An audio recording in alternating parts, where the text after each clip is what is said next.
Green Hacker Arduino online training course ကနေပြီးတော့ကြိုးဆိုပါတယ်ဒီနေ့သင်ကြားပေးမယ့်သင်ခန်းစာလေးကတော့ Arduino programming အပိုင်းနှစ်ပဲဖြစ်ပါတယ်ကျွန်တော်တို့အရင်ဘက်ကမပြီးပြတ်သေးတဲ့သင်ခန်းစာလေးတွေပြန်ပြီးတော့ဆက်လုပ်ပေးမှာဖြစ်ပါတယ်ကျွန်တော်ပထမဆုံး Arduino မှာရှိတဲ့ pin function တွေအကြောင်းကိုပြောပြမှာဖြစ်ပါတယ်အဲ့တော့ Arduino မှာကျွန်တော်တို့ analog pin တွေရှိပါတယ်A0 to A5 digital pin တွေ0 to 13 ထိရှိပါတယ်အဲ့ဒီ pin တွေနှစ်ခုလုံးကို analog ကို digital pin တွေရော input အနေနဲ့ကြီးညာလိုက်တဲ့ချိန်မှာ digital input အနေနဲ့အလုပ်လုပ်ပါတယ် UF resistor တွေ off ဖြစ်နေပါလိမ့်မယ်နောက်တစ်ခုကတော့ကျွန်တော်တို့ output အနေနဲ့pin mode function ကိုသုံးပြီးကြီးညာလိုက်တဲ့ချိန်မှာ digital output အနေနဲ့လုပ်ပါလိမ့်မယ်အဲ့တော့ကျွန်တော်တို့ UF ကိုဝင်ကျင်တဲ့ချိန်ကျရင် input UF ဆိုပြီးတော့ pin mode function ကိုခေါ်ပြီးသုံးတဲ့ချိန်ကျမှသာလေ UF ဝင်သွားမှာဖြစ်ပါတယ်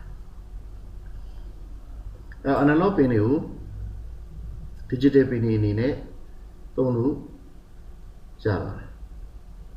အဲ့တော့ analog read ကိုသုံးဖို့အတွက်ဆိုရင် pin mode function ကိုမဖြစ်မနေသုံးစရာမလိုအပ်ပါဘူးကျွန်တော်ဒီမှာ digital read နဲ့ digital write example လေးပြီးထားပါတယ် pin number 4 digital pin number 4ကိုကျွန်တော်တို့က digital read သုံးပြီးတော့ကျွန်တော်တို့လှမ်းဖတ်လိုက်တာဖြစ်ပါတယ်အဲ့တော့အောက်က LED pin 7ဆိုပြီးပေးထားတဲ့ pin လေးကိုကျွန်တော်တို့ကဖွင့်လိုက်ပေးလိုက် digital write ကိုသုံးပြီးတော့ဖွင့်လိုက်ပေးလိုက်ကျွန်တော်တို့ဖန်နေတာဖြစ်ပါတယ်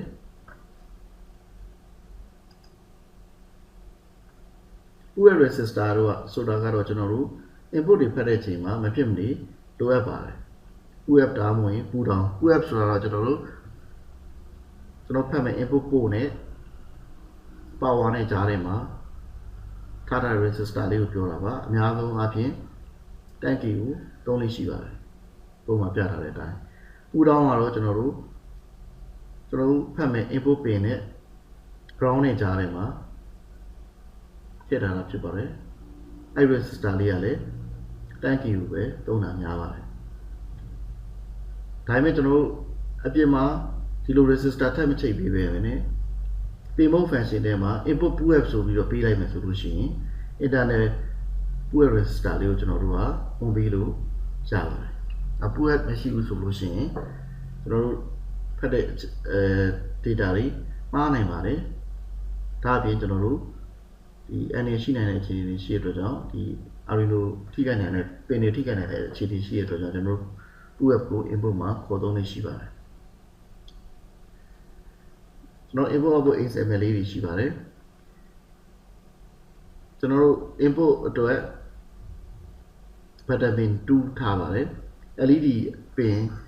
30ကိုတော့ကျွန်တော်တို့မီးလုံးထုံးဖို့အတွက်ထားပါတယ်အဲ့တော့မီးလုံးထုံးမဲ့ LED pin လေးတွေကို pin mode function သုံးပြီးတော့ output အနေနဲ့ကြီးညာပေးဖို့လိုအပ်ပါတယ်ကျွန်တော်တို့ဒီ press လုပ်မဲ့ input ပေးမဲ့ button pin ကိုတော့ input အနေနဲ့ကြီးညာပေးဖို့လိုမှာဖြစ်ပါတယ်အဲ့ဒီကြီးညာချက်တွေကို select function ထဲမှာပထမဆုံး run မဲ့ function ထဲမှာကျွန်တော်သွားရေးရမှာဖြစ်ပါတယ်ဒီနောက်မှာတော့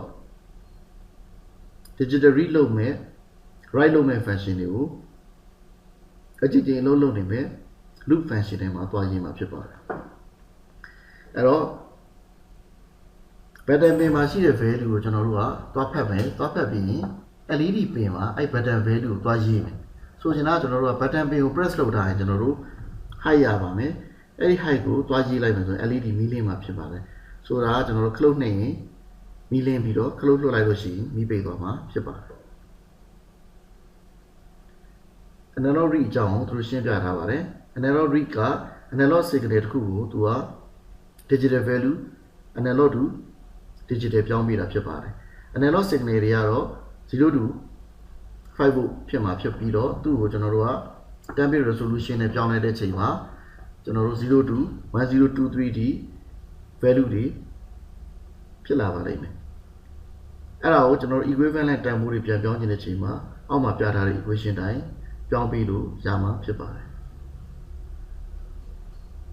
အဲ့တော့ analog read ကိုကျွန်တော်တို့ခေါ်သုံးလိုက်တာနဲ့ analog ပင်ဟာ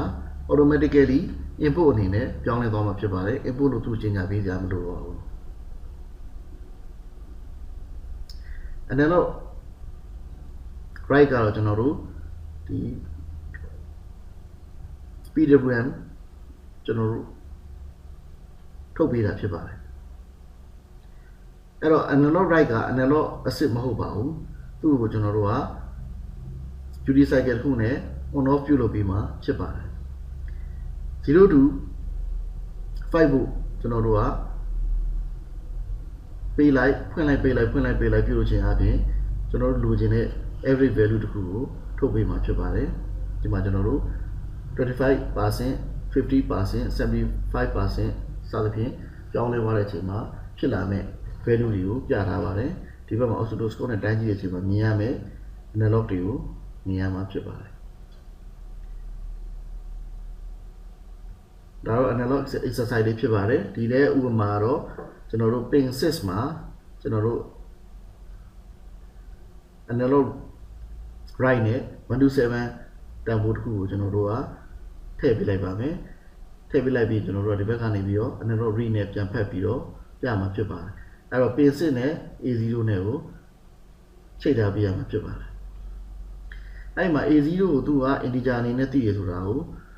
ကျွန်တော်တို့ပြောပြလိုပါတယ် A0 ကိုဘာကြောင့် integer အနေနဲ့သိလဲဆိုတော့သူ့ programming ထဲမှာ define လုပ်ပေးထားလို့ဖြစ်ပါတယ်အဲ့တော့ function ဆိုတာဘာလဲ function ဆိုတာသင်္ချာရဲ့ function တွေကနေယူထားတာဖြစ်ပါတယ် input တစ်ခုရှိမယ်ဒီ process တစ်ခုတွေဝင်သွားမယ် function ဆိုတဲ့အတွက်ချက်တစ်ခုတွေဝင်သွားမယ်အဖြေတစ်ခုထွက်လာမယ်ဒါကို function လို့ခေါ်ပါတယ်အဲ့တော့ function မှာကျွန်တော်တို့က data တစ်ခုထည့်ပေးလိုက်မယ်ဆိုရင်ကွန်ဆက် web ထဲမှာ input argument အနေနဲ့ထည့်ပေးရမှာဖြစ်ပါတယ်ပြီးလို့ရှိရင်အဲ့ဒီလို value ကိုထည့်သုံးပြီးတော့ရလာတဲ့အဖြေတွေကို return နဲ့ပြန်ပေးရမှာဖြစ်ပါတယ်ပြန်ပေးတဲ့ value ရဲ့ data type ကိုဘယ်ဘက်အဆုံးမှာရေးပေးရမှာဖြစ်ပါတယ် C နဲ့တခြား programming ဒီ C နဲ့ C++ programming တွေမှာဆိုလို့ရှိရင် function တစ်ခုကိုရေးသားတဲ့ချိန်မှာ function ရဲ့ prototype ကို include အောက်ဘက်မှာတွားရေးပေးခဲ့ရတာရှိပါတယ် Arduino IDE မှာတော့အဲ့လိုရေးဖို့မလိုအပ်ပါဘူးတခါလေးတန်းသုံးလို့ရပါတယ်အဲ့တော့ function တစ်ခုမှာပါဝင်တဲ့အစိတ်ပိုင်းတွေကတော့ function ရဲ့နာမည်ရှိမယ် function ရဲ့အဲ့နာမည်ရဲ့ဘယ်ဘက်ချက်မှာကျွန်တော်တို့ဒီ function တွေပြန်ပေးမဲ့ data ရဲ့ data type ကိုကျွန်တော်တို့ကြီးညာပေးရမှာဖြစ်ပြီးတော့ညာဘက်ချက်ကဝင်းသာခွင့်ပေးတယ်မှာ input argument တွေထည့်ပေးရမယ် input value တွေထည့်ရမယ် variable နာမည်တွေကိုကြီးညာပေးရမှာဖြစ်ပါတယ်နောက်ဆုံးမှာကျွန်တော်တို့ပြန်ပို့ပေးမဲ့ data ကို return keyword သုံးပြီးတော့ပြန်ပေးရမှာဖြစ်ပါတယ်တကယ်လို့ပြန်ပေးစရာ data မရှိခဲ့ဘူးဆိုရင်ဘာ data type မှမဟုတ်တဲ့ void ကိုပေးရမှာဖြစ်ပါတယ်အဲ့တော့ function ကိုရေးတဲ့အချိန်မှာကျွန်တော်တို့ဒီမှာနမူနာလေးတွေရေးပြတာရှိပါတယ် function ကိုခွဲထုတ်ပြီးတော့တည်တဲ့ရေးမယ်ကိုရေးခြင်းတဲ့ instruction တွေကိုတကယ်လို့နာမည်တစ်ခုပေးလိုက်တာဖြစ်ပါတယ်နာမည်တစ်ခုပေးလိုက်ပြီးအဲ့ function နာမည်ကိုကိုလိုတဲ့အခါတိုင်းမှာပြန်ခေါ်သုံးမှာဖြစ်ပါတယ်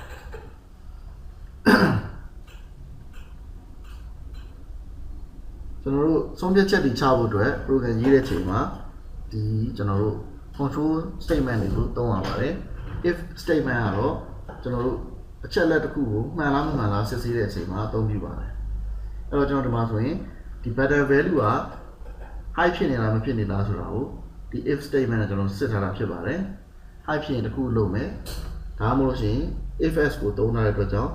if statement မှားသွားတာနဲ့ s ကအလိုလိုထ run မှာဖြစ်ပါတယ် if မှန်လို့ရှိရင်တော့ဒီ s ကိုအလုံးမလုပ်တော့ပါဘူးအဲ့ဒီမှာဆိုရင်သူက or operator ကိုသုံးထားတာတွေ့ရမှာဖြစ်ပါတယ်ဒီ if မှာဆိုကျွန်တော်ကဘယ်ဘက်ချင်းက green နဲ့ statement မှန်ခဲ့သည်ဖြစ်စေဒါမှမဟုတ်ညာဘက်ချင်းက statement မှန်ခဲ့သည်ဖြစ်စေဆိုတဲ့သဘောမျိုးနှစ်ခုတည်းတစ်ခုမှန်တာနဲ့အလုပ်လုပ်မယ် or operator အချောင်းလေးတစ်ချောင်းဖြစ်ပါတယ်တကယ်လို့သာကျွန်တော်တို့က and operator နှစ်ခုလုံးမှန်မှအလုပ်လုပ်မဲ့အခြေအနေမျိုးဆိုရင် and operator ကိုအသုံးပြုပါတယ် and operator ampersand နှစ်ခုဖြစ်ပါတယ် အဲ့တော့ကျွန်တော်တူလားမတူလားစစ်တဲ့အချိန်မှာ equal to နှစ်ခုကိုသုံးတာကိုview site ဖို့လိုပါတယ် equal to တစ်ခုတည်းဆိုရင်အဲ့ဖြေကမှားပါတယ်အဲ့တော့ equal to ဆိုတာဒီလိုရေးရပါတယ်ကြီးလားဒါမှမဟုတ်တူလားငယ်လားဒါမှမဟုတ်တူလားမတူဘူးလားခုနကျွန်တော်ပြောခဲ့တဲ့ or operator and operator bitwise or operator နဲ့ bitwise and operator တွေကိုဒီလိုမျိုးအသုံးပြုရတာဖြစ်ပါတယ်အဲ့တော့ဒီမှာအမှားတဲ့အမှားတော့ equal to တစ်ခုတည်းသုံးတဲ့အမှားဖြစ်ပါတယ် equal to တစ်ခုတည်းဆိုရင် C မှာ assignment operator ဖြစ်ပါတယ် assign လုပ်လိုက်တာဖြစ်ပါတယ်ဒီမှာကျွန်တော်တို့ for loop ကိုသုံးပြထားပါတယ် for loop ကတော့ကျွန်တော် initial value တစ်ခုရှိမယ်ပြီးရင်သူ့ကိုစစ်ဆေးမဲ့ statement တစ်ခုရှိမယ်ပြီးရင် incremental value ရှိမယ်အချိန်ရအတွက်အတိအကျဆောင်ရွက်ချင်တဲ့အခါမျိုးမှာ for loop ကိုအသုံးပြုပါတယ် for loop မှာဘယ်နှချိန် run မယ်ဆိုတာသိကြပေါင်းသိရင် for loop နဲ့ run ပါတယ်ဒါမှမဟုတ်လို့ရှိရင် array တွေက index တွေကိုချိန်ပြီးကစားခြင်းတဲ့အချိန်မှာ variable တွေကိုအစဉ်တိုင်းကစားခြင်းတဲ့အချိန်မျိုးကြာလို့ရှိရင်ကျွန်တော်တို့က for loop ကိုအသုံးပြုပါတယ်ဒါတွေကကျွန်တော်ရင်းနဲ့ထပ်ပြီးရှင်းပြပေးသွားမှာဖြစ်ပါတယ်ဒီမှာဆိုရင် for loop ကိုနမူနာသုံးပြထားတာရှိပါတယ် for loop မှာပထမဆုံးပေးထားတဲ့ value က control variable ပဲဒါမှမဟုတ်ဒီကျွန်တော်တို့ looping အရေးအတွက်ကိုရည်တဲ့အကျိတ်အရေးအတွက်ကိုကျွန်တော်ဘယ်နှချိန်ရှိပြီလဲဆိုတာကိုရည်တွက်ဖို့အတွက်အသုံးပြုတဲ့ variable ဖြစ်ပါတယ် control variable လို့လည်းခေါ်ပါတယ်ဒီမှာသူ့ကိုပထမဆုံး initialize value 0ပေးထားပါတယ်ပြီးလို့ရှိရင်ကျွန်တော်တို့ကဒီ statement မှန်လားမှားလားအလျားချက်ကိုထိုင်စစ်ပေးရပါတယ် control value ရဲ့တန်ဖိုးကဒီ30နဲ့ငယ်နေမှသူကဆက်ပြီးတော့အလုပ်လုပ်မှာဖြစ်ပါတယ်ပြီးရင်သူကဒီတစ်ခုလုံး run ပြီးသွားတဲ့အချိန်မှာ increment တိုးပါတယ်နောက်ဆုံးက increment တန်ဖိုး1တိုးပါတယ်ပြီးလို့ရှိရင် control variable ကတော့တစ်ခါပဲဒီ assign လုပ်တဲ့ value initialize လုပ်တဲ့ value တစ်ခါပဲဟိုဖြစ်ပါတယ် assign လုပ်ပါတယ်ဆက်တဲ့အချိန်တွေမှာ increment လုပ်ပြီးသွားလို့ရှိရင်မှန်မှန်စစ်ပြီးသွားရင်ဝင်တဲ့အကောင် run ပြီးလို့ရှိရင် increment လုပ်မှန်စစ် run မှားတဲ့အချိန်မှာထွက်သွားမှာဖြစ်ပါတယ်အဲ့တော့ array တွေကိုအထူးသဖြင့် for loop တွေနဲ့တွဲသုံးပါတယ် array တွေကကျွန်တော်တို့ဒီအတွဲလိုက်ရှိနေတဲ့ array တွေရဲ့ value တွေကိုအစဉ်တိုင်းထုတ်ဖို့အတွက်ဆိုလို့ရှိရင်0 1 2 3 စသဖြင့် array index က0ကနေစပါတယ်အားကြောင့်အဲ့လိုအစဉ်တိုင်းထုတ်ဖို့အတွက်ဆိုလို့ရှိရင် for loop တွေနဲ့ကကျွန်တော်တို့ variable ကိုသုံးပြီးတော့ index အနေနဲ့သုံးပြီးတော့အစဉ်တိုင်းဆွဲထုတ်ဖို့ကျွန်တော်တို့အသုံးပြုတာဖြစ်ပါတယ်နမူနာလေးတွေကြည့်လို့ရပါတယ် while loop ကလည်းကျွန်တော်တို့ for loop နဲ့နည်းနည်းဆင်းပါတယ်ဒါပေမဲ့ for loop ကတော့အချိန်ကြီးအတွက်ကိုအဓိကထားပြီးတော့ while loop ကတော့အချိန်တွေကိုအဓိကထားပါတယ် while loop ကဝင်ထဲမှာဖော်ပြထားတဲ့ statement မှန်နေတယ်ဆိုလို့ရှိရင်မှန်နေသမျှကာလပတ်လို့ looping တဲနေမှာဖြစ်ပြီးတော့မှားသွားတဲ့အချိန်မှာ looping တွေကထွက်သွားမှာဖြစ်ပါတယ် while ကစစချင်းဒီ statement ကိုစစ်ဆေးပေးမှာဖြစ်ပါတယ်ဒီ condition ကိုစစ်ဆေးပေးမှာဖြစ်ပါတယ်အထက်ကတန်ဟိုကတော့ဒီစစ်တဲ့ condition ကတော့ if နဲ့အတူတူပဲဖြစ်ပါတယ်အဲ့တော့ while နဲ့ serial dot available ကိုတွဲသုံးမယ်ဆိုလို့ရှိရင်တော်လေးကိုအသုံးတည့်တာကိုတွေ့ရမှာဖြစ်ပါတယ်အဲ့တော့ serial ပို့ကနေပြီးတော့ data ပို့လားမပို့လားဆိုတာကိုစောင့်ကြည့်နေပြီးတော့ data ပို့လိုက်တဲ့နဲ့ကျွန်တော်တို့က serial dot read ကိုသုံးပြီးတော့အဲ့ serial dot print နဲ့ပြန်ပြီးတော့ထုတ်ပေးမှာဖြစ်ပါတယ်ကျွန်တော်တို့အနေနဲ့ဒီလောက်ဆိုရင် Arduino programming နဲ့ပတ်သက်ပြီးတော့အခြေခံတော်တော်လေးသိသွားပြီလို့ယူဆပါတယ်အားလုံးကိုကျေးဇူးတင်ပါတယ်